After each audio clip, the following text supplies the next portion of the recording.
Let us try to understand what equilibrium is through a simple observation. Look at the closed container with a small amount of liquid bromine. What do you observe? You observe that some of the liquid bromine is evaporating to an orange vapor, and slowly the vapor becoming thicker.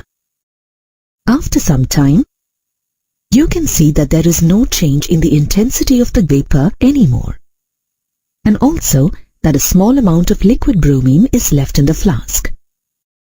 How do you explain this? Here's the explanation. All the molecules in a liquid do not have the same kinetic energy. Some molecules at the surface of the liquid that possesses a relatively higher kinetic energy escape from the surface into the vapor phase. When the air inside the container is saturated with vapor, the molecules in the vapor phase condense to liquid as fast as the liquid evaporates. After some time, the number of molecules evaporating from the surface in a given time becomes equal to the number of molecules condensing on the surface during the same time. At this stage, equilibrium is said to have been established between the liquid and the vapor phase. This is why we see that the color of the vapor in the flask does not change. Thus, equilibrium may be defined as a condition in which two opposing tendencies balance one another. The equilibrium of liquid bromine with its vapor may be represented as Br2 liquid in equilibrium with Br2 gas. The pair of half-headed arrows indicates that the two processes, evaporation and condensation, are occurring simultaneously.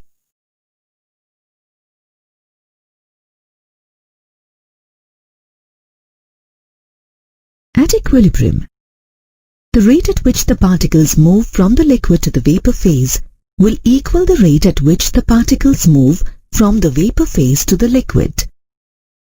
In this situation, the concentration of the vapor particles in the air space will be constant even though there is movement in both the directions. This equilibrium is, therefore, known as dynamic equilibrium. The opposing tendencies of a reversible change continue to take place with equal rates simultaneously at the equilibrium stage also. Hence, the equilibrium is called dynamic equilibrium. Equilibrium can be established for both physical and chemical processes. At the equilibrium state, if there is a change in the physical state, the equilibrium is called physical equilibrium. The important aspects of equilibrium involving physical processes can be understood by studying some phase transformation processes, such as solid-liquid, liquid-vapor, solid-vapor. Let's see solid-liquid equilibrium. Ice in equilibrium with water in a perfectly insulated thermos flask at 273 Kelvin and at atmospheric pressure stands as a perfect example of solid-liquid equilibrium. For this equilibrium, you can see that the temperatures as well as the masses of ice and water remain constant. Why is this so? Ice-water equilibrium is a dynamic equilibrium, where the number of molecules going from ice into water and the number of molecules going from water into ice are equal. As the rates of transfer of molecules from water to ice and from ice to water are equal, there is no change in the masses of ice and water. Since the system is insulated, no exchange of heat between the system and the surroundings is possible, and hence, the temperature remains constant. The equilibrium for this phase change may be written as H2OS in equilibrium with H2OL. It is important to note that ice exists in equilibrium with water only at a particular temperature and pressure. Thus, for any pure substance at atmospheric pressure, the temperature at which the solid and liquid are at equilibrium is called the normal melting point or normal freezing point of the substance.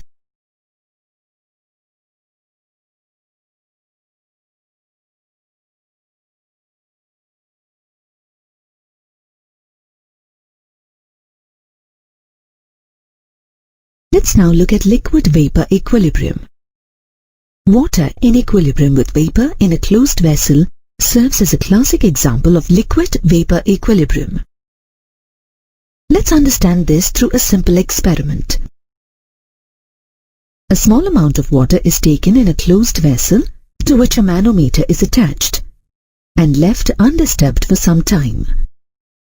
After some time, you can see the slow increase of the mercury level in the manometer and the final attainment of a constant value. Did you also observe that there is a decrease in the volume of water in the vessel? How do you explain this? In the beginning, there was no water vapor inside the vessel. As water evaporated, the pressure inside the vessel increased, which was indicated through the rise in the level of mercury in the manometer.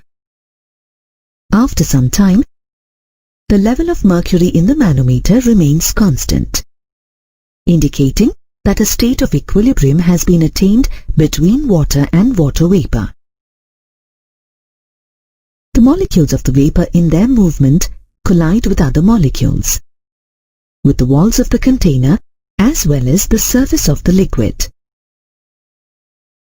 When some of the molecules with less kinetic energy come closer to the liquid surface, they get attracted to the surface. This process is called condensation. At any given temperature, evaporation and condensation take place simultaneously. After some time, the rate of evaporation becomes equal to the rate of condensation, and then liquid-vapor equilibrium is established. The pressure exerted by vapor over a liquid when it is in equilibrium with the liquid at a given temperature is termed as the vapor pressure of the liquid at that temperature.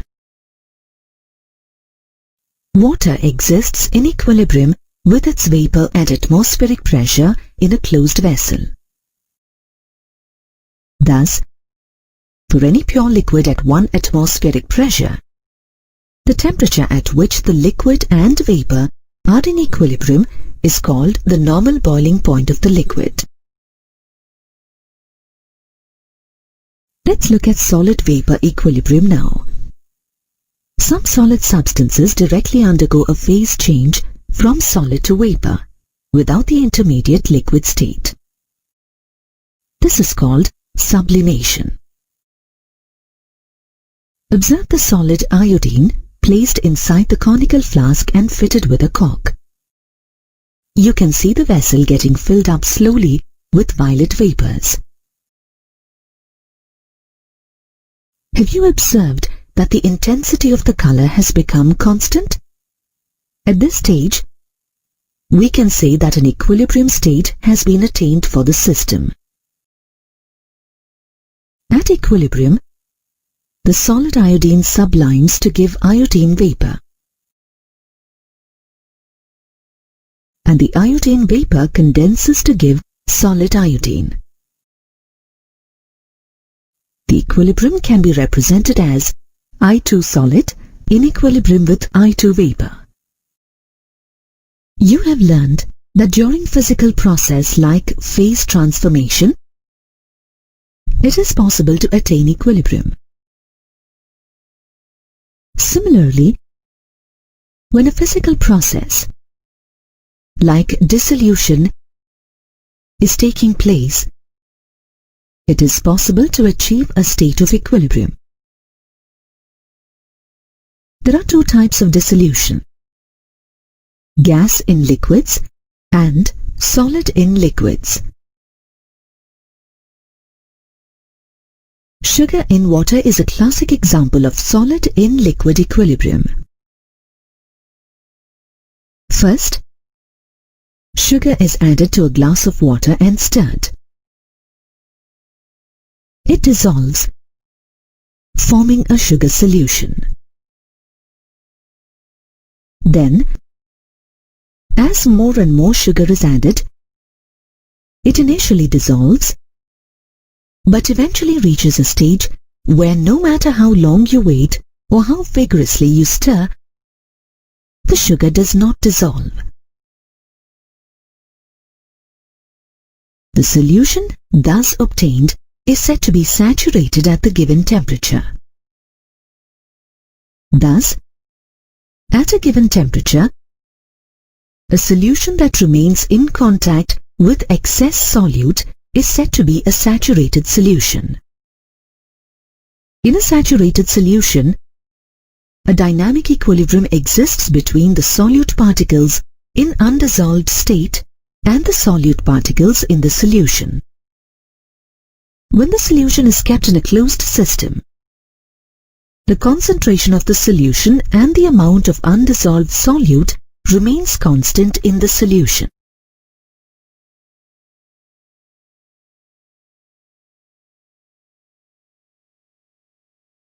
The dynamic nature of this equilibrium can be established using radioactive sugar.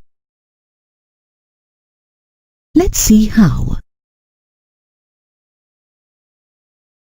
Take a beaker containing saturated sugar solution.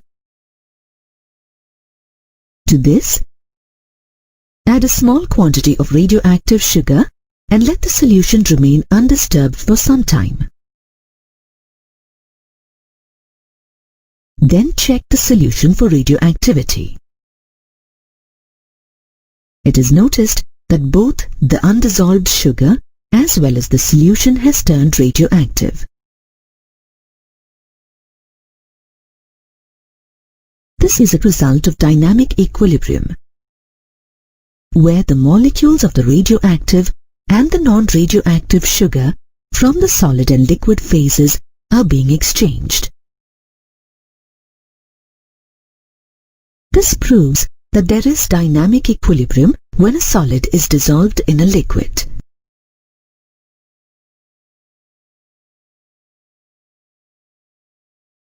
Now let's look at the equilibrium involving the dissolution of gases in liquids.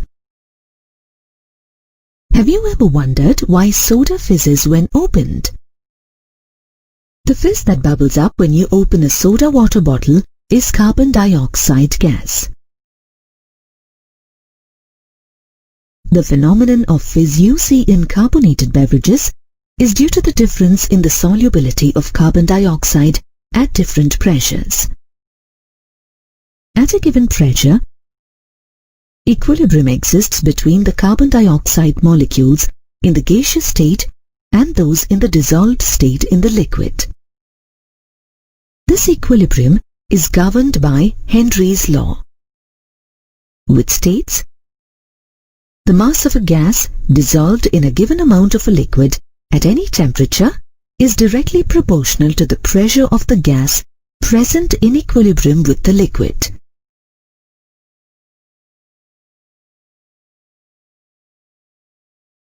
All carbonated drinks are bottled under pressure to increase the solubility of carbon dioxide in the solution. When the bottle is opened, the pressure above the solution decreases. To reach the new equilibrium condition under decreased pressure, some of the dissolved carbon dioxide escapes. This gives rise to the fizz that you see when you open a bottle of carbonated drink. This is also the reason why the taste of carbonated drinks turns flat when the bottle is kept open for some time.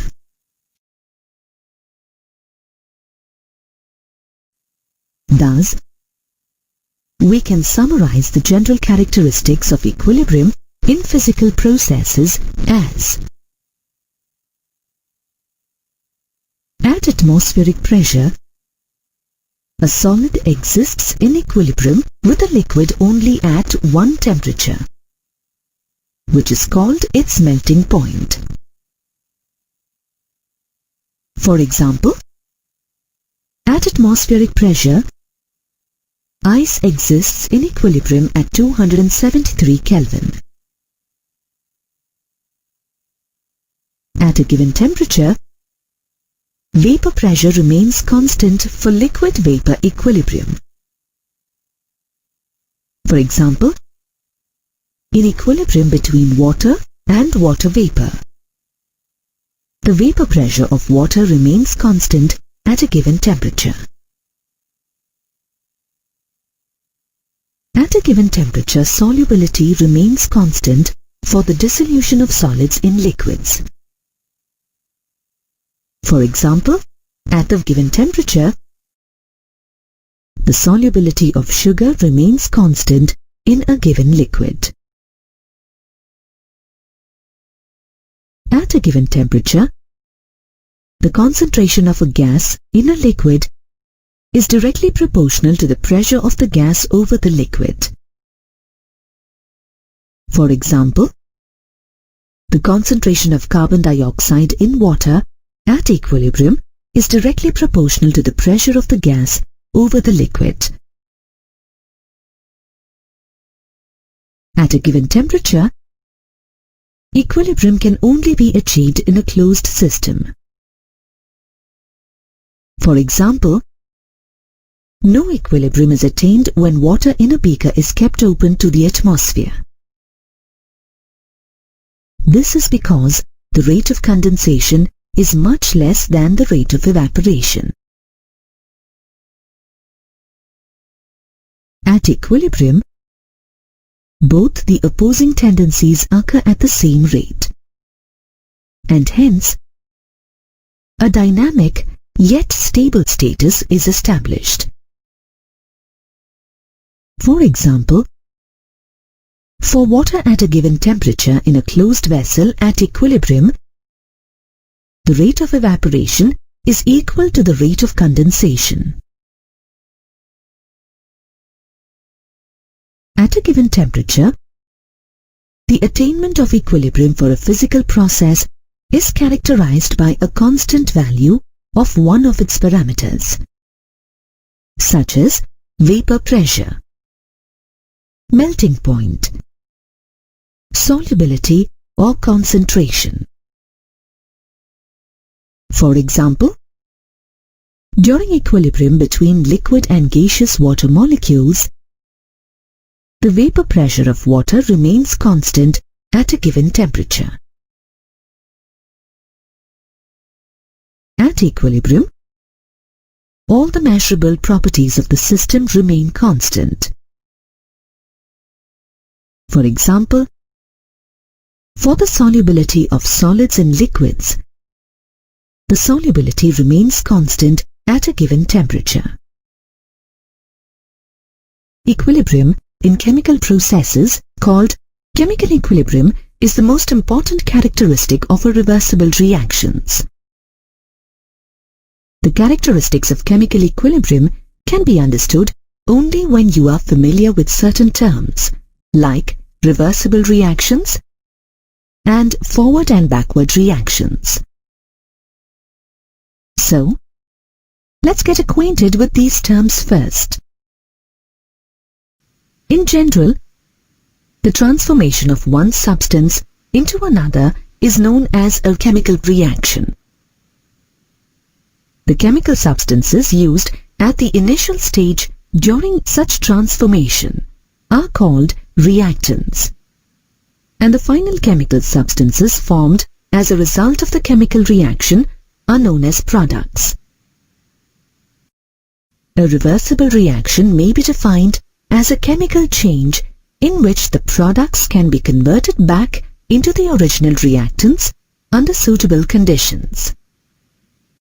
In a reversible reaction, The reaction in which the reactants react to give the products is called the forward reaction, while the reaction in which the products react back to give the reactants is called the backward reaction. Depending on the chemical nature of the products and the reaction conditions, the products formed may or may not react to give the initial substances. Let's take the example of the decomposition of calcium carbonate to demonstrate a reversible reaction. When calcium carbonate is heated strongly, it decomposes to form calcium oxide and carbon dioxide gas. When this decomposition is carried out in an open vessel, carbon dioxide, being a gas, escapes. Hence, there is no possibility for the products calcium oxide and carbon dioxide to react and give back the reactant calcium carbonate. Thus, the reaction proceeds in the forward direction only. Thus, the reactions whose products cannot be converted back into the reactants are known as irreversible reactions.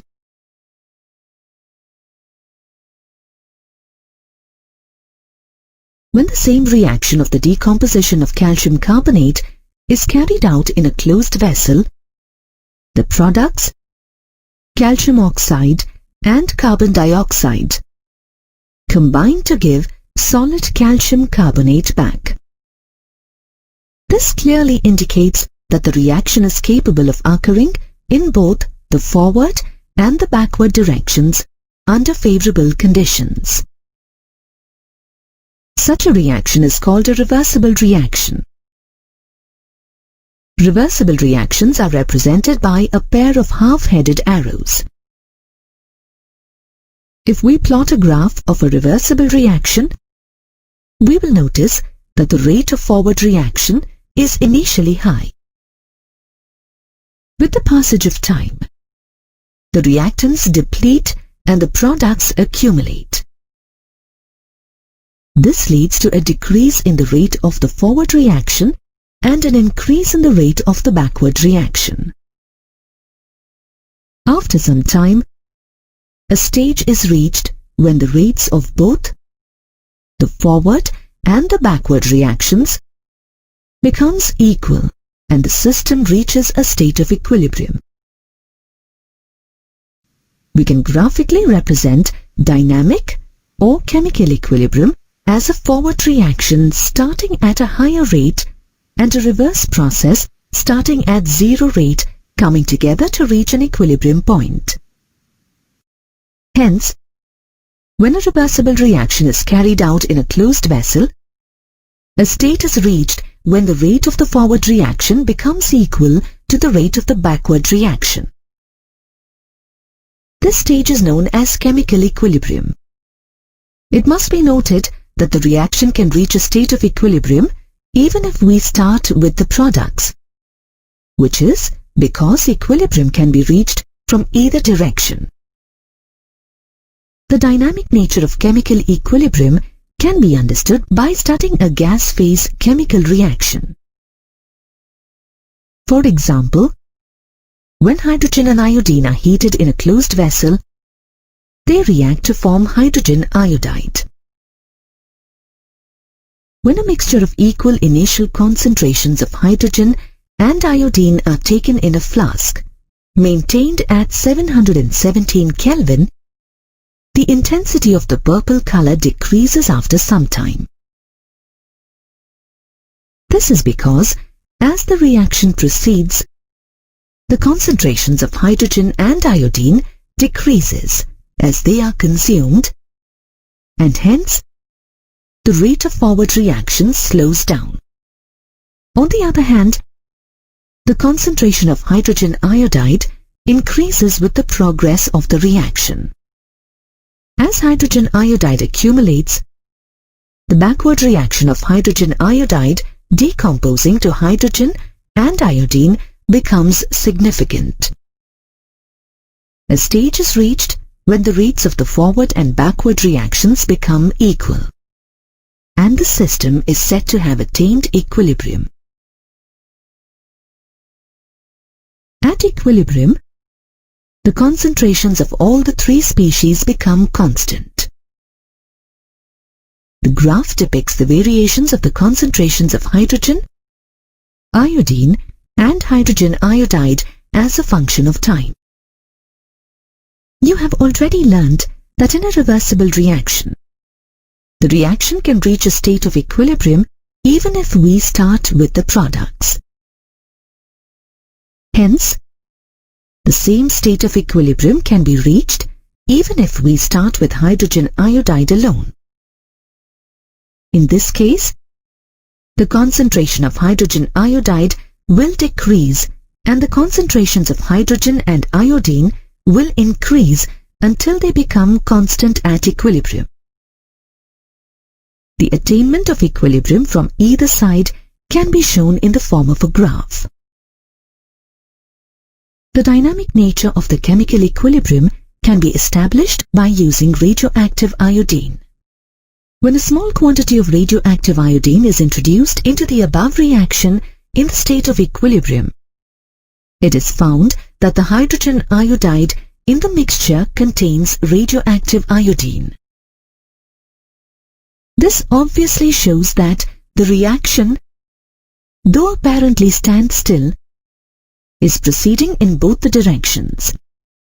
That is, the equilibrium is a dynamic equilibrium. Hence, the characteristics of chemical equilibrium are: equilibrium state can be approached from both the sides. The equilibrium is a dynamic equilibrium as both the forward and the backward reactions continue to take place with the same speed. At equilibrium state, properties such as pressure, concentration, density, or color remain unchanged over time. Equilibrium is possible only in a closed system.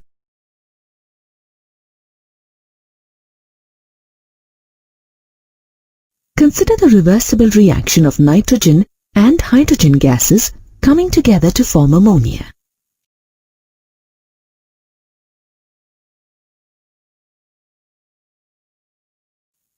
Is there any way to predict the extent of this reaction? Can we predict the direction of this reaction at any stage? Can we determine the equilibrium concentration from the initial concentrations for this reaction? These questions can be answered with the help of the equilibrium constant for that reaction. So, let's learn about equilibrium constant and its applications. In 1864, on the basis of experimental studies of many reversible reactions, two Norwegian chemists, Gullberg and Waag, established a relationship between the rate of chemical reaction and the concentration of the reactants and formulated the law of mass action. According to this law, at any instant, the rate of a chemical reaction at a given temperature is directly proportional to the active masses of the reactants at that instant. The term active masses in present times refers to molar concentration. In the early days of chemistry, concentration was called active mass. Hence, this law is known as the law of mass action. Let's see how it applies to the equilibrium state of a reversible reaction occurring in a homogeneous system at a given temperature.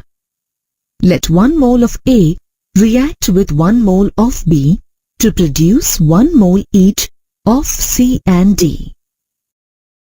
According to the law of mass action, the rate of forward reaction will be proportional to the molar concentration of the reactants A and B. That is, the rate of forward reaction Rf is directly proportional to the concentration of the reactants A and B. Or Rf is equal to Kf multiplied by the product of the concentrations of A and B, where Kf is the rate constant of forward reaction.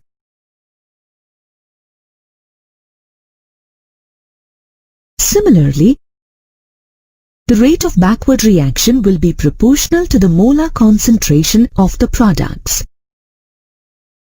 That is, Rb is proportional to the product of the concentrations of the products C and D. Or Rb is equal to Kb multiplied by the product of the concentrations of C and D, where Kb is the rate constant of backward reaction. At equilibrium, the rate of forward reaction becomes equal to the rate of backward reaction. That is, Kf multiplied by the product of concentrations of reactants A and B is equal to Kb multiplied by the product of the concentrations of C and D. Or, this can be written as the product of the concentrations of products C and D divided by the product of the concentrations of reactants A and B is equal to Kf divided by Kb, which is equal to a constant Kc. Here, Kc is called the equilibrium constant of the reaction and is defined as the ratio of the product of the molar concentrations of the products to that of the reactants. The subscript C indicates that Kc is expressed in moles per liter.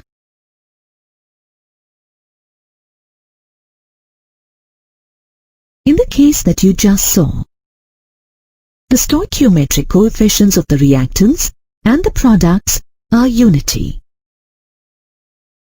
Now, let's consider a more general reaction of the type AA plus BB in equilibrium with CC plus DD,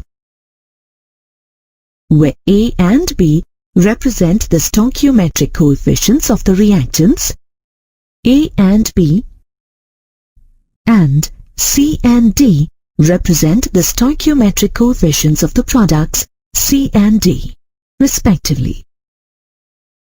On applying the law of mass action, the rate of such a reaction is proportional to the concentration of each species raised to a power equal to the stoichiometric coefficient of the reaction. It, therefore, follows that at equilibrium, Kf multiplied by the product of the concentration of the reactants A raised to the power of A and B raised to the power of B is equal to Kb multiplied by the product of the concentration of the products C raised to the power of C and D raised to the power of D. This can be written as Kf divided by Kb is equal to the product of the concentrations of the products C raised to the power of C and D raised to the power of D divided by the product of the concentrations of the reactants A raised to the power of A and B raised to the power of B. This is equal to equilibrium constant Kc. Hence, the product of the concentrations of the reaction products raised to their respective stoichiometric coefficients in the balanced chemical equation, divided by the product of the concentrations of the reactants raised to their respective stoichiometric coefficients, has a constant value at a given temperature. This is known as equilibrium law or the law of chemical equilibrium. The equilibrium constant for the backward reaction is the inverse of the equilibrium constant for the forward reaction. Let us prove this with an example. Consider the reversible reaction of hydrogen and iodine combining to form hydrogen iodide. The equilibrium constant for this reaction is written as Kc equal to the concentration of the product, hydrogen iodide, raised to the power of 2 divided by the product of the concentrations of the reactants, hydrogen and iodine. Let us say this is equal to x. Now, the equilibrium constant for the reverse reaction, hydrogen iodide disintegrating to form hydrogen and iodine, is written as K-C is equal to the product of the concentration of hydrogen and iodine divided by the concentration of hydrogen iodide raised to the power of 2. Now, this is nothing but the reciprocal of x, which is equal to 1 by Kc. Thus, the equilibrium constant for the backward reaction is the reverse of the equilibrium constant for the forward reaction Kc. Chemical equilibrium may be classified into homogeneous equilibrium and heterogeneous equilibrium. The equilibrium in a system with all the reactants and products in the same phase is known as homogeneous equilibrium. Examples of homogeneous equilibrium include the reaction between hydrogen and iodine to form hydrogen iodide, the reaction between nitrogen and hydrogen to form ammonia, the hydrolysis of ethyl acetate to acetic acid and ethyl alcohol. This example represents homogeneous equilibrium in the liquid phase. The equilibrium in a system which has more than one phase is called the heterogeneous equilibrium. Examples of heterogeneous equilibrium include the thermal decomposition of calcium carbonate into calcium oxide and carbon dioxide, the displacement reaction between zinc and copper sulfate to give copper and zinc sulfate. The equilibrium constant in gaseous systems. For gases at constant temperature, the pressure of the gas is proportional to its concentration.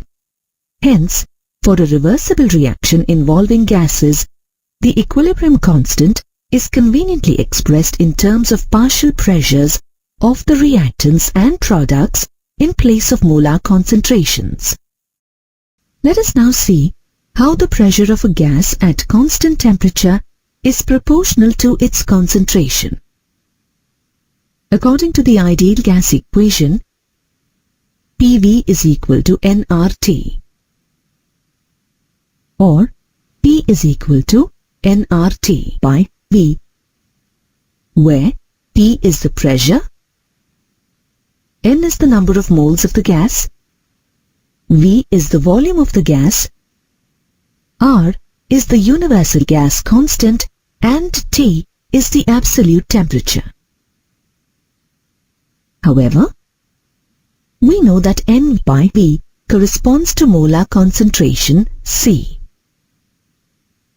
Therefore, the equation can be written as P is equal to CRT. Since R is constant, it can be written as at constant temperature, the pressure of a gas is proportional to its concentration. The equilibrium constant in terms of partial pressure is represented by Kp. Let us examine the relationship between the two equilibrium constants, Kc and Kp. For a general reaction of the type AA plus Bb in equilibrium with Cc plus Dd, the equilibrium constant is written as Kc is equal to the product of the concentration of the products C raised to the power of C and D raised to the power of D respectively, divided by the product of the concentration of the reactants A raised to the power of A and B raised to the power of B respectively. Now, if the reactants and products are gaseous, partial pressure may be used instead of concentrations. Then, the equilibrium constant in terms of partial pressure can be written as Kp is equal to the product of partial pressures of the products C raised to the power of C and D raised to the power of D respectively, divided by the product of the partial pressure of reactants A raised to the power of A and B raised to the power of B respectively. Since P is equal to CRT, it can be written as partial pressure of Pc is equal to the concentration of C multiplied by the product of R and T. Partial pressure of Pd is equal to the concentration of D multiplied by the product of R and T. Partial pressure of Pa is equal to the concentration of A multiplied by the product of R and T. Partial pressure of Pb is equal to the concentration of B multiplied by the product of R and T. Therefore, the equilibrium constant in terms of concentration can be written as Kp is equal to the product of concentration of the products C raised to the power of C, the concentration of D raised to the power of D multiplied by the product of R and T raised to the power of C plus D divided by the product of the concentrations of the reactants A raised to the power of A and B raised to the power of B multiplied by the product of R and T raised to the power of A plus B.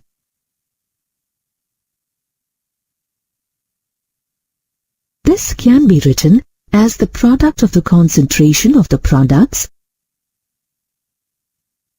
C raised to the power of C and D raised to the power of D divided by the product of the concentration of A raised to the power of A and B raised to the power of B multiplied by the product of R and T raised to the power of sum of C and D minus sum of A and B. This becomes equal to the product of the concentration of C raised to the power of C and the concentration of D raised to the power of D divided by the concentration of A raised to the power of A and the concentration of B raised to the power of B multiplied by the product of R and T raised to the power of delta N.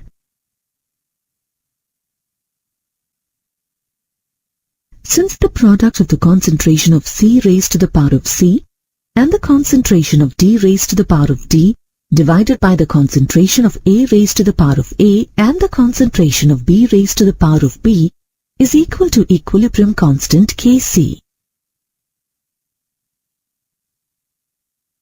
This can be written as Kp is equal to Kc multiplied by the product of R and T raised to the power of delta N,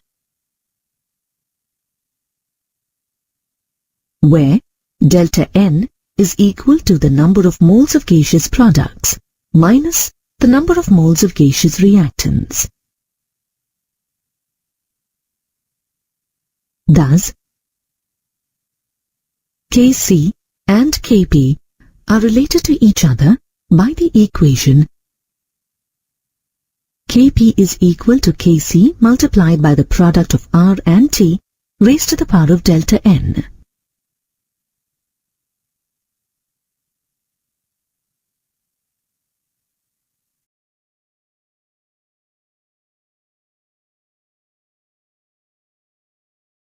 Let us see how the relationship between Kp and Kc varies with the difference in the number of moles of products and reactants.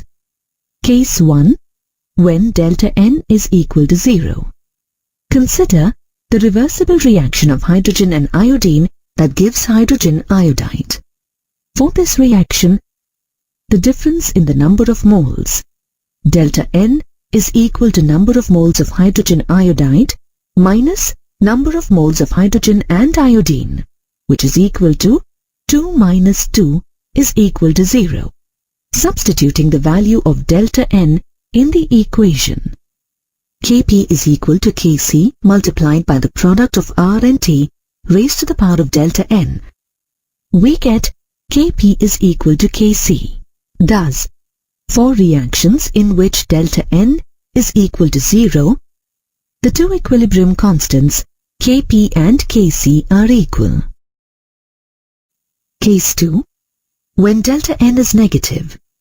Consider the reversible reaction between nitrogen and hydrogen that gives ammonia. The difference in the number of moles for this reaction, delta N, is equal to number of moles of ammonia minus number of moles of nitrogen and hydrogen is equal to 2 minus 4 is equal to minus 2. Substituting the value of delta N in the equation, Kp is equal to Kc multiplied by the product of Rt raised to the power of delta N. We get Kp is equal to Kc multiplied by the product of R and T raised to the power of minus 2. Therefore, for reactions in which delta N is negative, that is, where the number of moles of gaseous products is less than the number of moles of gaseous reactants, Kp is less than Kc. Case 3. When delta N is positive. Consider the dissociation of phosphorus pentachloride into phosphorus trichloride and chlorine.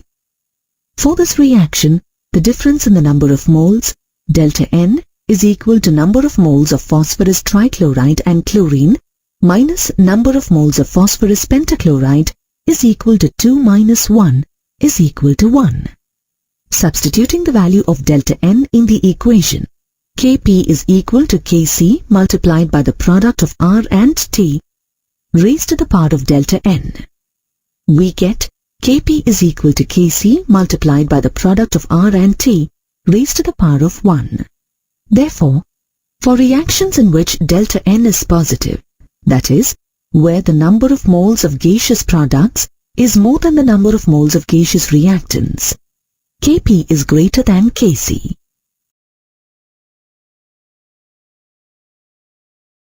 You have already learned that the equilibrium in a system having two or more phases is known as heterogeneous equilibrium. Heterogeneous equilibria often involve pure solids or liquids. The concentration of these solids or liquids remains constant and does not change. Hence, while writing the equilibrium expressions for heterogeneous equilibria involving a pure liquid or a pure solid, the concentrations of these substances are excluded.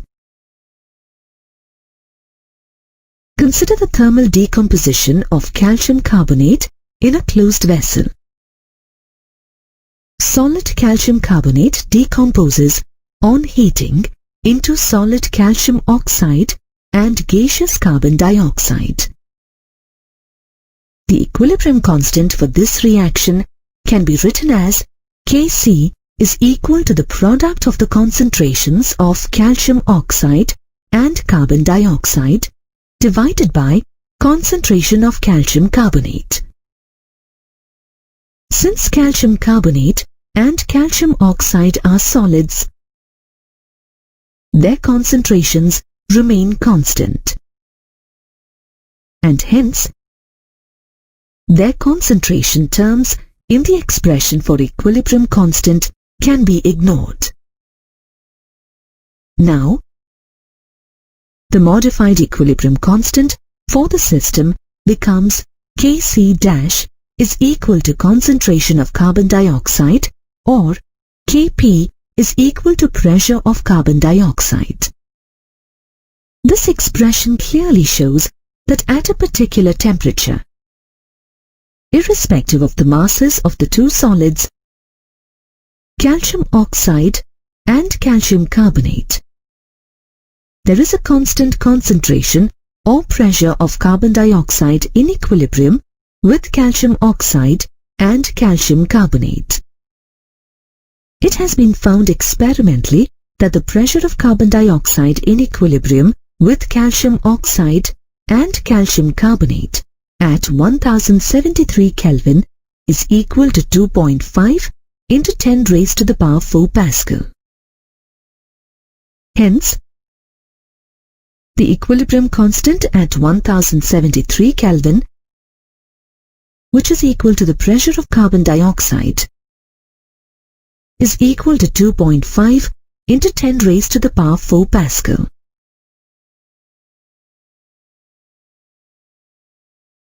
Some characteristics of equilibrium constant are: the value of equilibrium constant is independent of the initial concentrations of the reactants and products. For example, the equilibrium constant for the reversible reaction of gaseous hydrogen and gaseous iodine in a sealed reaction vessel,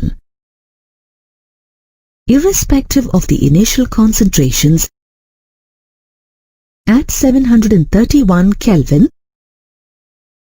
is 46.4.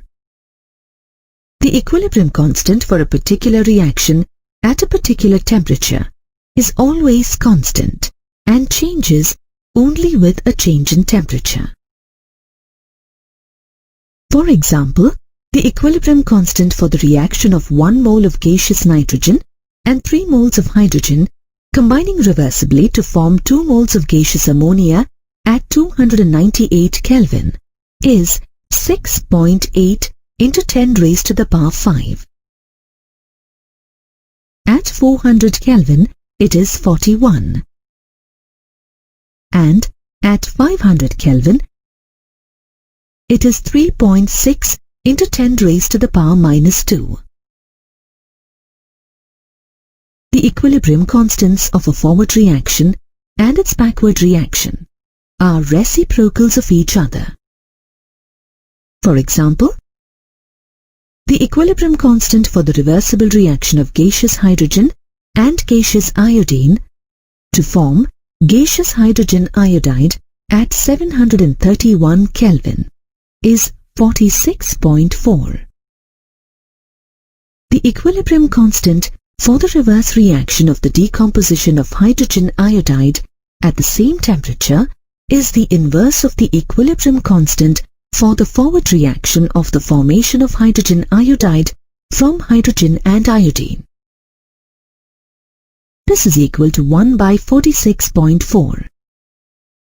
If a chemical equation is multiplied by a certain factor, then its equilibrium constant must be raised to a power equal to that factor in order to obtain the equilibrium constant for the new reaction. For example, the reaction of nitric oxide and oxygen to form nitrogen dioxide may be written in two equivalent ways. The first way of writing it is 1 mole of gaseous nitric oxide and half a mole of gaseous oxygen combining reversibly to form 1 mole of gaseous nitrogen dioxide. The second way of writing it is 2 moles of gaseous nitric oxide and 1 mole of gaseous oxygen combining reversibly to form 2 moles of gaseous nitrogen dioxide.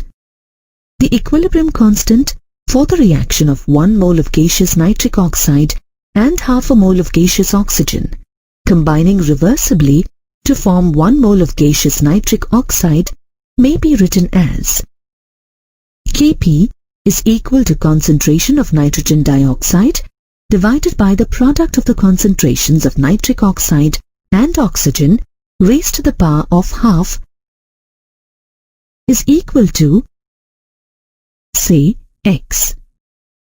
the equilibrium constant for the reaction of 2 moles of gaseous nitric oxide and 1 mole of gaseous oxygen combining reversibly to form 2 moles of gaseous nitrogen dioxide may be written as Kp dash is equal to concentration of nitrogen dioxide raised to the power of 2 divided by the product of the concentrations of nitric oxide raised to the power of 2 and concentration of oxygen is equal to Kp square, which is equal to x square.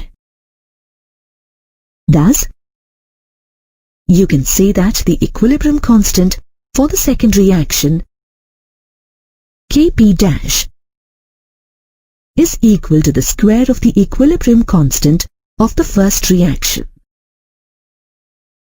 Given in the table are the equilibrium constant at various temperatures for the gaseous reaction of sulfur dioxide and oxygen to form sulfur trioxide. Can we guess at what temperature the reaction almost goes to completion? Can we predict the direction of the reaction at the given temperature? Can we calculate the equilibrium concentrations for this reaction? Let us see if equilibrium constant helps us in answering these questions. The knowledge of equilibrium constant helps us in predicting the extent of a reaction, predicting the direction of a reaction, calculating the equilibrium concentrations.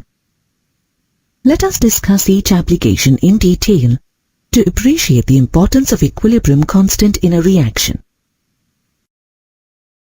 Predicting the extent of a reaction. The magnitude of equilibrium constant provides a useful indication of the extent of a chemical reaction.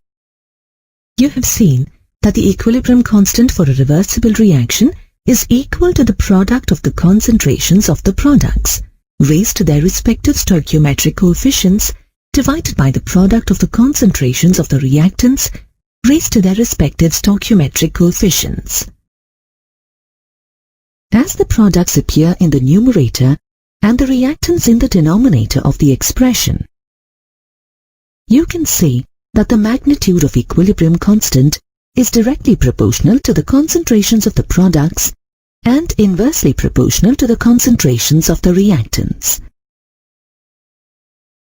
Hence, a large value of an equilibrium constant indicates a high proportion of products to reactants, and vice versa. The magnitude of equilibrium constant, Kc or Kp, indicates the extent to which a reaction will proceed. If the numerical value of equilibrium constant is greater than 10 raised to the power 3, it means that the reaction nearly proceeds to completion and that the equilibrium concentration of the products is large. For example, the equilibrium constant for the gaseous reaction between hydrogen and chlorine to form hydrogen chloride at 300 Kelvin has a very large value of 4 into 10 raised to the power 31. If the numerical value of equilibrium constant is less than 10 raised to the power minus 3, it means that the reaction rarely proceeds, and also that the equilibrium concentration of the reactants is large. For example, for the gaseous reaction of nitrogen and oxygen reacting to form nitric oxide at 298 Kelvin, the equilibrium constant has a small value of 4.8 into 10 to the power of minus 31. If the numerical value of equilibrium constant lies between 10 raised to the power minus 3 and 10 raised to the power 3, it means that appreciable concentrations of the reactants as well as the products are present. For example, the equilibrium constant for the gaseous reaction of hydrogen and iodine combining to form hydrogen iodide at 700 Kelvin has a value of 57. The dependence of the extent of a reaction on its equilibrium constant can be illustrated as shown here.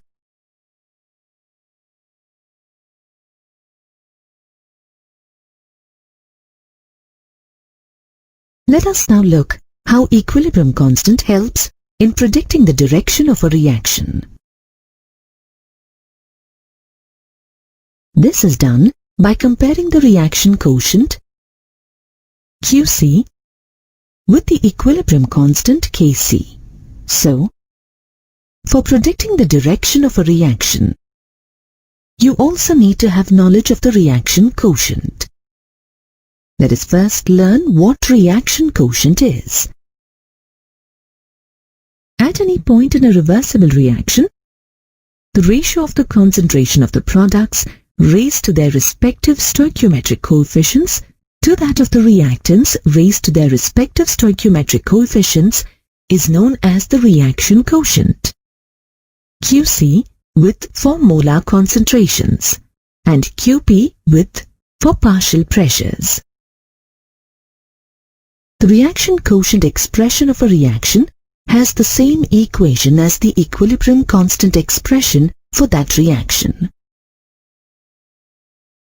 However, it is important to note that the reaction quotient is calculated using the concentrations or pressures at a given point of time in the reaction, and not the equilibrium concentrations or pressures. For a general reaction of the type A moles of reactant A and B moles of reactant B, reacting to give C moles of reactant C and D moles of reactant D, the reaction quotient QC is expressed as the product of concentration of C raised to the power of C and concentration of D raised to the power of D divided by the product of concentrations of A raised to the power of A and concentration of B raised to the power of B. Remember that the concentrations of the reactants and the products expressed in the equation are current concentrations and not equilibrium concentrations. Let us now examine how reaction quotient and equilibrium constant help us in predicting the direction of a reaction. If the value of reaction quotient QC is greater than equilibrium constant Kc, it means that backward reaction takes place. In other words, the reaction proceeds in the direction of the reactants. If the value of reaction quotient QC is less than equilibrium constant Kc, it means that forward reaction takes place. That is, the reaction proceeds in the direction of the products. If the value of reaction quotient QC is equal to equilibrium constant Kc, then it indicates that the reaction mixture is at equilibrium. Thus, we can predict the direction of a reaction with the help of its reaction quotient and equilibrium constant. For example, the equilibrium constant for the gaseous reaction of hydrogen with iodine to form hydrogen iodide at 731 Kelvin is 46.4. Suppose at a given time, the molar concentration of hydrogen is 0.2 m. That of iodine is 0.4 m, and that of hydrogen iodide is 0.8 m. The reaction quotient QC at this stage of the reaction is equal to the concentration of hydrogen iodide raised to the power of 2 divided by the product of the concentrations of hydrogen and iodine. This is equal to 0.8 square divided by 0.2 into 0.4.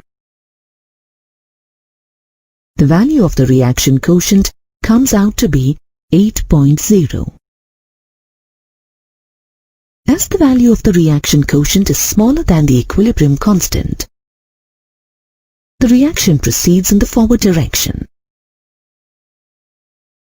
It means that more of gaseous hydrogen and iodine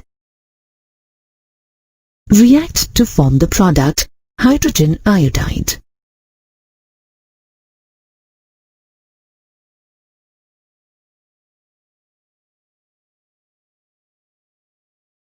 Let us now look at how equilibrium constant helps in calculating equilibrium concentrations.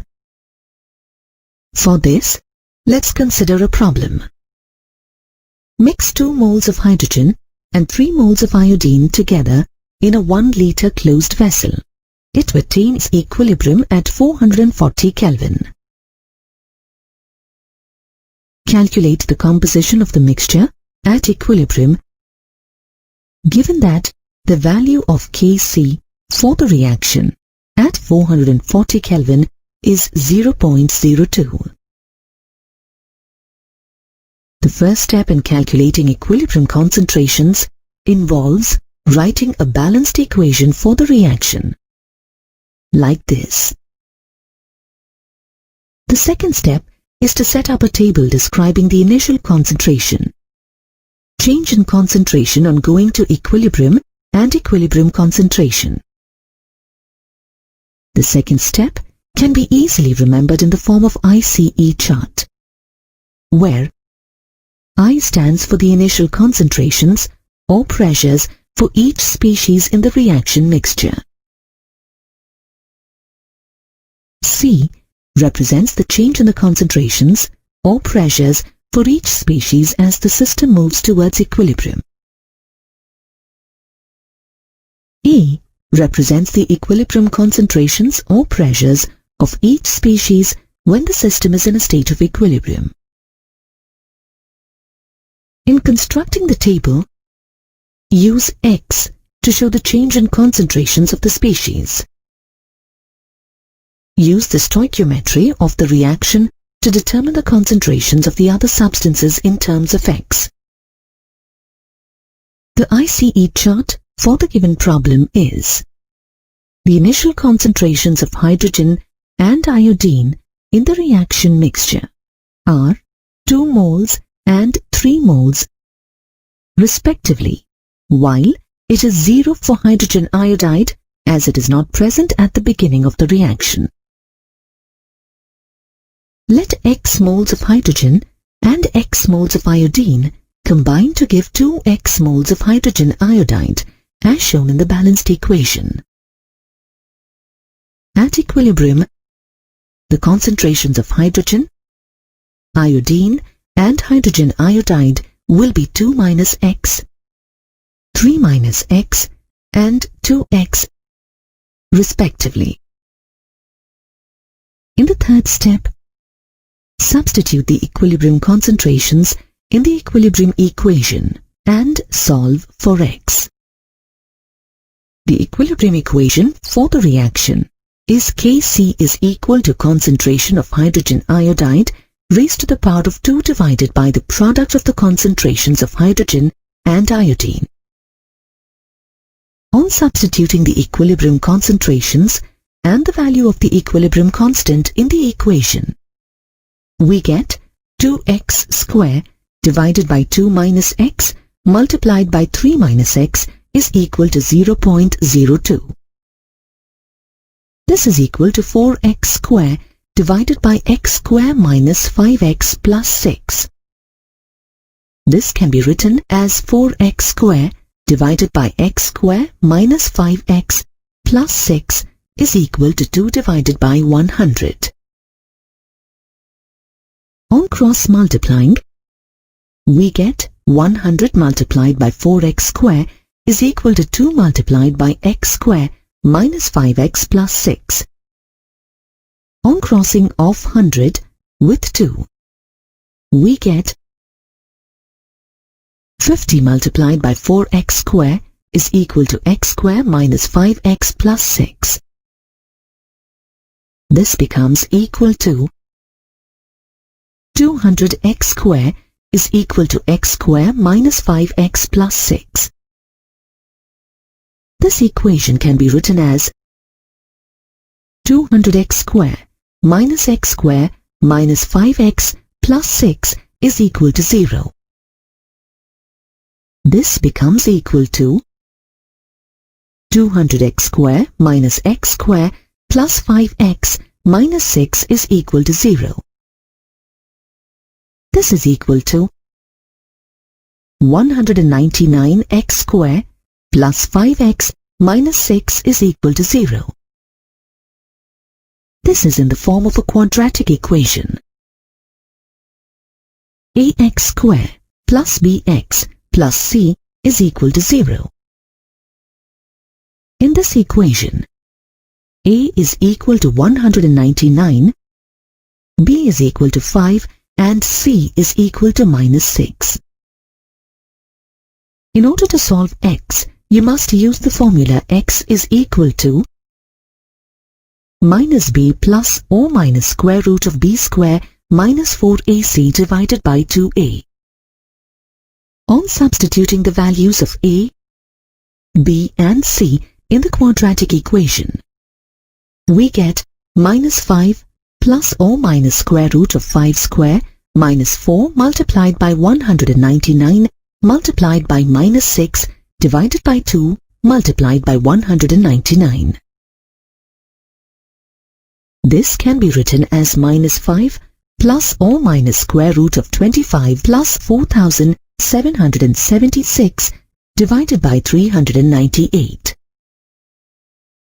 This can be further written as minus 5 plus or minus square root of 4,801 divided by 398. The square root of 4,801 is 69.28. Hence, the equation can be written as minus 5 plus or minus 69.28 divided by 398. This can be written in two forms. One form is x is equal to minus 5 plus 69.28 divided by 398, which is equal to 0.160. The other form is x is equal to minus 5 minus 69.28 divided by 398. This becomes equal to minus 74.28 divided by 398, which is equal to minus 0.186. As concentration cannot have a negative value, it is clear that the correct value of x is 0.160. The fourth step is to calculate the equilibrium concentrations from the value of x. The initial number of moles of hydrogen is 2. Hence, at equilibrium, the concentration of hydrogen will be 2 minus 0.160. This is equal to 1.84 moles per liter. In the case of iodine, the initial number of moles were 3, and hence, the equilibrium concentration would be 3 minus 0.160. This is equal to 2.84 moles per liter. And finally, the equilibrium concentration of hydrogen iodide will be equal to 2 multiplied by 0.160. This is equal to 0.32 moles per liter. Step 5. Check your results by substituting them in the equilibrium equation. On substituting the concentrations of hydrogen, iodine, and hydrogen iodide in the equilibrium equation, we get Kc is equal to 0.32 square divided by 1.84 multiplied by 2.84. On solving this, we get the value of the equilibrium constant as 0.02. This is the same as the given value. Hence, the equilibrium concentrations are correct. According to thermodynamics, the knowledge of the sign and magnitude of the free energy change of a chemical reaction allows us to predict its spontaneity at constant temperature and pressure. The change in the Gibbs energy of a chemical reaction can be defined as the difference in the Gibbs energy of the products and that of the reactants. This can be represented as delta G is equal to G of products minus G of reactants. When delta G is equal to 0, it means that the Gibbs energy of the products is equal to the Gibbs energy of the reactants. At this stage, the system is said to have achieved equilibrium. When delta G is positive, it means that the Gibbs energy of the products is greater than the Gibbs energy of the reactants. Hence, the reaction is considered non-spontaneous and proceeds in the backward direction. In other words, the products are converted back into the reactants.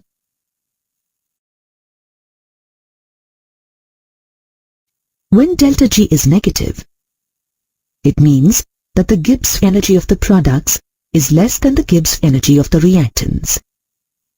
This, in turn, means that the reaction can proceed spontaneously with the accomplishment of the network. In other words, the reaction proceeds in the forward direction of formation of the products. Let us now examine the relationship between the equilibrium constant and Gibbs energy. Consider a general reversible reaction, reactants A and B, in equilibrium with C and D. The change in the Gibbs energy of a reaction in which all the reactants and products are in the standard state is known as standard Gibbs energy change, which is represented by delta G naught. The relationship between Gibbs energy change, delta G, and standard Gibbs energy change, delta G naught, is given as delta G is equal to delta G naught plus RT ln Q, where R is the universal constant, T is absolute temperature, and Q is reaction quotient. Since the reaction quotient Q for the reaction is equal to product of the concentrations of the products C and D divided by the product of the concentrations of the reactants A and B, the equation can be written as delta G is equal to delta G naught plus RT ln product of concentrations of products C and D divided by product of concentrations of reactants A and B.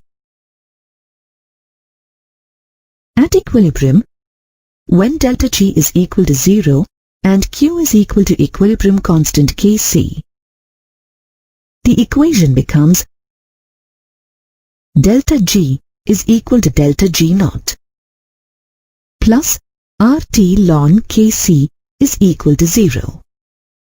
This can be written as delta G naught is equal to minus RT ln Kc, or ln Kc is equal to minus delta G naught divided by RT. Taking antilog on both the sides, we get Kc is equal to e to the power minus delta G naught divided by RT.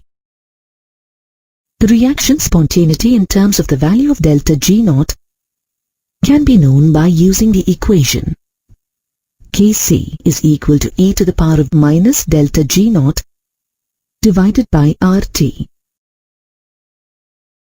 If delta G naught is less than 0, then the term minus delta G naught divided by RT becomes positive, and the value of e to the power of minus delta G naught divided by RT becomes greater than 1. This makes Kc greater than 1. It means that the reaction is spontaneous, or that the equilibrium composition strongly favors the products. In other words, the reaction proceeds in the forward direction to such an extent that it almost goes to completion.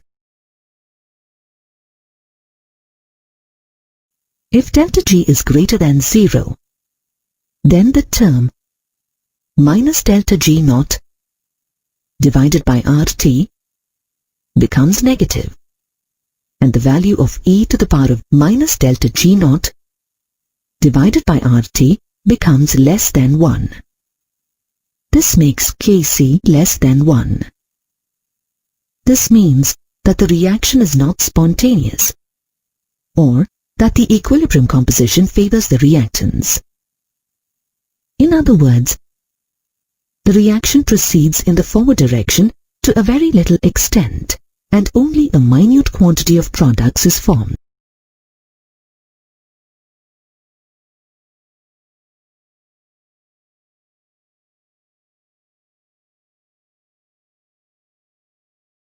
Have you ever wondered why mountaineers carry oxygen cylinders with them while climbing high mountains? You know that hemoglobin, a protein containing iron in the red blood corpuscles of blood, is responsible for the transport of the oxygen to the cells. When human beings or animals inhale oxygen from the atmosphere, it combines with hemoglobin in the blood and forms oxyhemoglobin. Equilibrium exists between oxygen and hemoglobin, which can be represented as Hb plus O2 in equilibrium with HbO2, where Hb stands for hemoglobin. A healthy equilibrium is maintained as long as there is sufficient oxygen in the air. At high altitudes, the air pressure decreases, and it becomes difficult to obtain the oxygen needed. This results in a shift of the equilibrium to the left, away from the oxygenated hemoglobin. Due to the insufficient supply of oxygen to the body's cells and tissues, a person tends to feel lightheaded. Therefore, to shift the equilibrium to the right, towards oxygen, pressurized oxygen has to be introduced from an oxygen tank. Hence, mountaineers carry oxygen cylinders with them when they climb high mountains.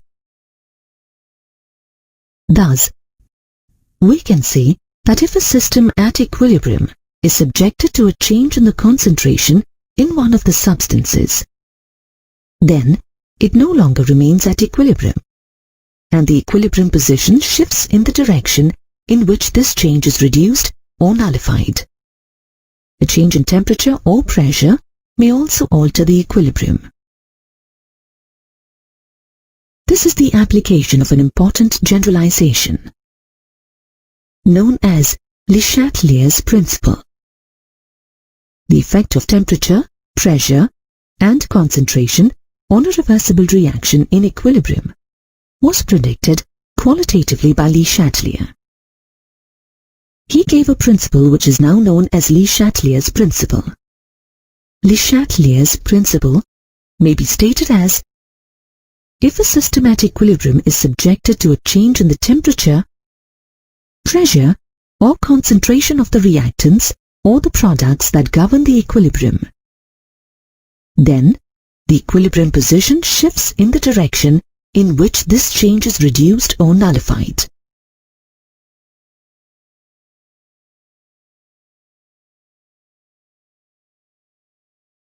The factors that influence equilibrium are concentration, pressure, and temperature. Let us learn about the effect of each factor in detail. When a system at equilibrium is disturbed by the addition or removal of any reactant or product, Le Chatelier's principle predicts that the position of equilibrium shifts in the direction in which this change is reduced or nullified. the effect of change in the concentration of the products and reactants can be readily known through an experiment. In a beaker, take 20 ml aqueous solution of 0.2 molar iron 3 nitrate. It is pale yellow in color. When 5 ml aqueous solution of 0.002 molar potassium thiocyanate is added to it,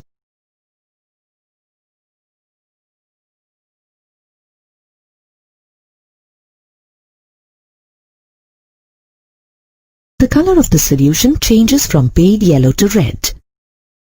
This is due to the formation of thiocyanate iron 3 ions. The intensity of the red color becomes constant after some time, which indicates the attainment of equilibrium. The equilibrium mixture contains aqueous Fe plus 3 ions, aqueous SCN- ions, and aqueous FeSCN plus 2 ions.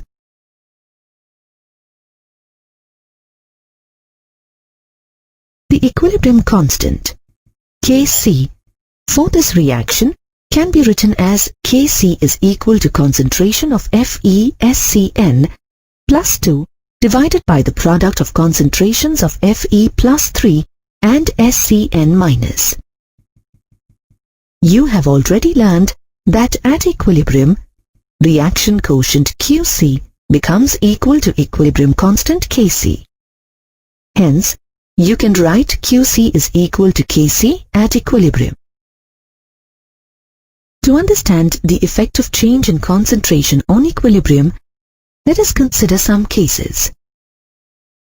Adding the reactants Fe plus 3 or SCN- ions to the equilibrium mixture. Removing the reactants Fe plus 3 or SCN- ions from the equilibrium mixture. Adding the product FeSCN plus 2 ions to the equilibrium mixture. Removing the product FeSCN plus 2 ions from the equilibrium mixture. Case 1. Adding the reactants Fe plus 3 or SCN- ions to the equilibrium mixture.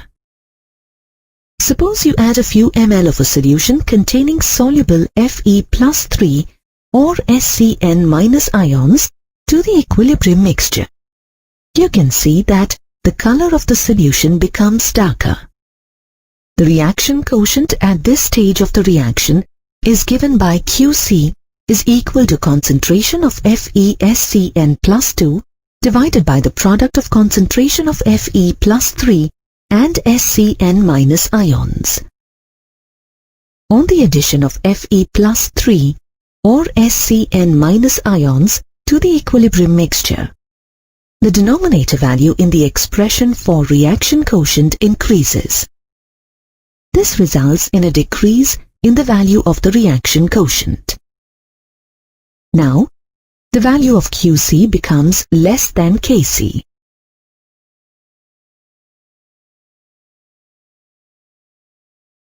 You have already studied that when Qc is less than Kc, the reaction proceeds in the direction of formation of products. That means the reaction proceeds towards the formation of FeSCN plus 2 ions. This is the reason why the solution becomes dark on the addition of more Fe plus 3 or SCN- ions. Hence, in general, we can say that increasing the concentration of any one of the reactants always favors the forward reaction. Case 2. Removing the reactants Fe plus 3 or SCN- ions from the equilibrium mixture.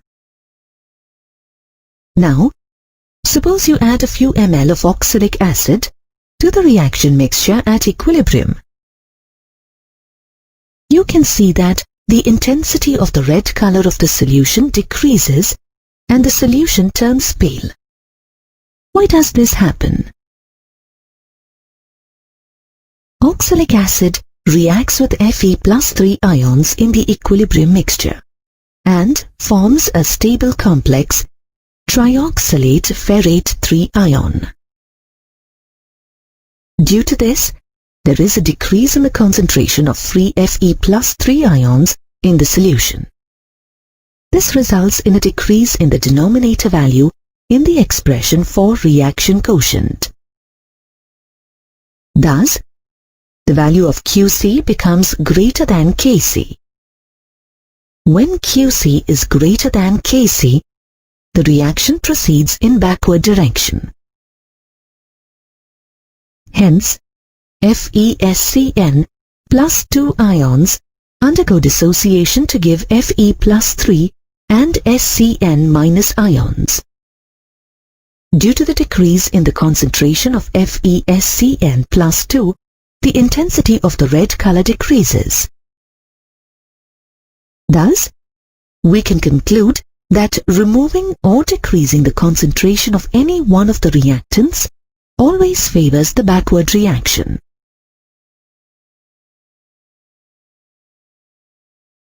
Case 3.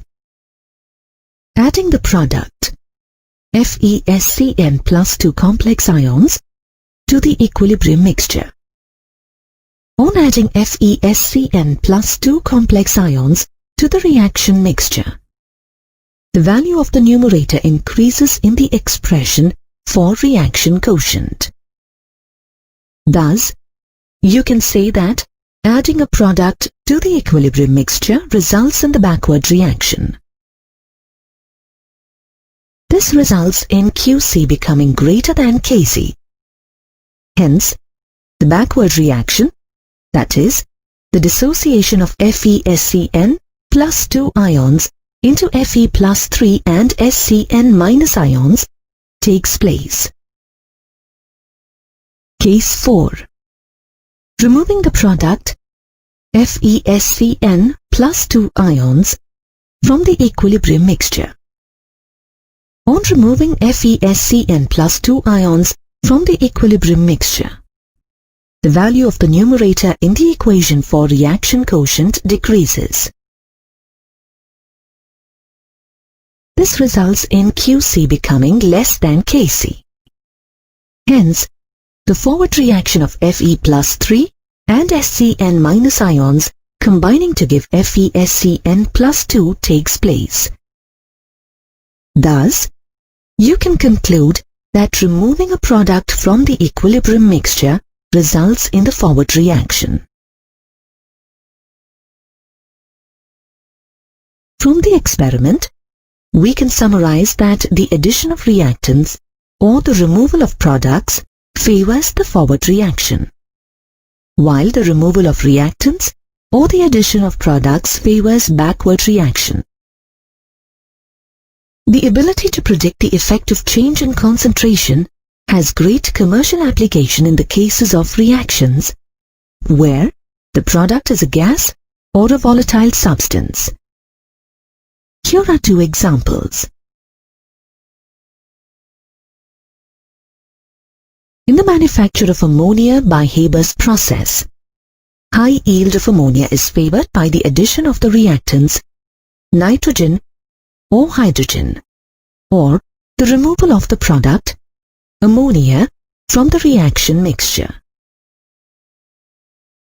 In the large-scale production of calcium oxide, which is used as an important building material from calcium carbonate, carbon dioxide is constantly removed from the kiln, which drives the reaction to completion. Let us now study the effect of pressure change on a system at equilibrium. According to the Le Chatelier's principle, when a system at equilibrium is subjected to change in pressure, then the system tends to shift the equilibrium position in such a direction that the effect is nullified. You know that the pressure of a gas is directly proportional to number of moles of the gas. Hence, the effect of pressure can be easily understood by considering the change in the number of moles between the products and the reactants. This can be made clear by studying three cases. Case 1. When the number of moles of the reactants is greater than the number of moles of the products. Case 2. When the number of moles of the products is greater than the number of moles of reactants. Case 3. When the number of moles of the reactants is equal to the number of moles of the products. Case 1. When the number of moles of the reactants is greater than the number of moles of the products. Consider the gas phase reaction N2 plus 3H2 in equilibrium with 2NH3. In this reaction, 4 moles of gaseous reactants, 1 mole of nitrogen and 3 moles of hydrogen become 2 moles of the gaseous product, ammonia. Suppose the equilibrium mixture is kept in a cylinder fitted with a piston at constant temperature and is compressed to 1/2 of its original volume. As the volume decreases to half, the pressure will be doubled according to the equation PV is equal to constant. As the pressure is doubled, according to Le Chatelier's principle, the equilibrium shifts in the direction of decrease in pressure or the number of moles of the gas. So, in this case, the reaction proceeds towards the formation of the product, ammonia. If you decrease the pressure on this equilibrium, the equilibrium shifts in the direction of the increase in the number of moles of the gas.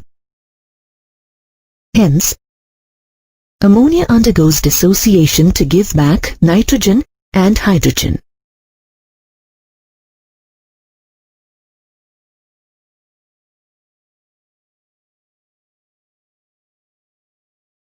Case 2.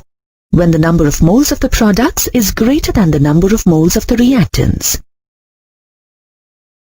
Consider the gas phase reaction PCl5 in equilibrium with PCl3 and Cl2. What happens when pressure is increased on this equilibrium? In this reaction, the number of moles of gas increases in the forward direction. Hence, as the pressure increases, the equilibrium shifts in the backward direction, which involves fewer moles of gas. Case 3. When the number of moles of the reactants is equal to the number of moles of the products. Consider the gaseous reaction H2 plus I2 in equilibrium with HI. You can see that in this reaction, the number of moles of the reactants and the products are the same, which is 2. As there is no change in the number of moles of the products or the reactants, pressure does not have any effect on the equilibrium. The effect of pressure is important only on those equilibria that involve gaseous substances and not on equilibria that involve liquid and solid phases. This is because the volume and concentration of a solution or liquid is almost independent of pressure. For example, pressure has no effect on the equilibrium reaction between solid zinc and aqueous copper sulfate to give zinc sulfate and copper, which involves only solid and liquid phases. Now, here is an interesting question for you. Does the addition of an inert gas into a gas phase equilibrium at constant volume result in a shift in the equilibrium? If the volume is kept constant and an inert gas, such as helium or argon that does not take part in the reaction is added, then the equilibrium remains undisturbed.